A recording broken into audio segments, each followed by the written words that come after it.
Председателот на СДСМ експресно одби да присуствува на најавената лидерска средба, премиерот му порача дека е незрел. За Филипче техничката влада мора да остане затоа што е единствениот механизам за контрола на власта, која според него ги узурпира институциите. Го обвини Мицкоски дека е во тесно и дека брза кон предвремени избори за да спроведе агенда за прифаќање на мигранти за пари.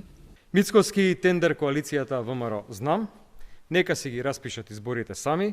Кога веќе се имаат испланирано, СДСМ нема да биде покритие за ова сценарио. Техничката влада мора да остане, затоа што власта узурпираше се. Ги стави канџите во правосудството, превзема целосна контрола врз обвинителството, носи измени на кривичниот законник спротивно од препораките на Европската Унија, тоа го прави за заштита на криминалот на власта. Што се однесува до реформските закони за кои исто така требаше да се разговара на средбата, Филипче ја обвини владата дека воспоставила контрола врз правосудството и обвинителството и со законски решенија со кои според него се ограничува слободата на говор и се врши партизација на полицијата. Доколку не биле овие чекори на владата, вели можеби можело да се разговара.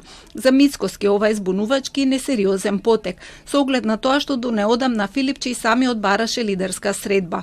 Му порача дека да е незрел како него, лесно може да ја укине техничката влада и без СДСМ, но сака да покаже конструктивност. Ако ние одлучиме така да се однесуваме незрело и неодговорно како што тој се однесува и генерално опозицијата, тогаш нас и не е потребна лидерска средба. Ние со 61 глас во парламентот можеме да го смениме на законот за влада и да ја избришеме техничката влада. Не ни е потребно мислењето на опозицијата, но ние сакаме да процесот биде инклузивен. За жал имаме неодговорна, неконструктивна опозиција, безидејна опозиција која што се служи со вакви квалификации. Мицкоски најави дека сепак ги испрати официјални покани за средбата која ја планира за 14 јануари. На неа, покрај укинувањето на техничката влада, треба да се разговара и за изборниот законник, законот за јавно обвинителство, народниот правобранител и сите преостанати закони од реформската агенда.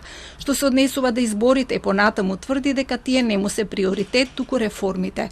Од ДУИ чекаат официјална покана, пошто ги изградат став за тоа дали ќе присуствуваат на лидерската средба.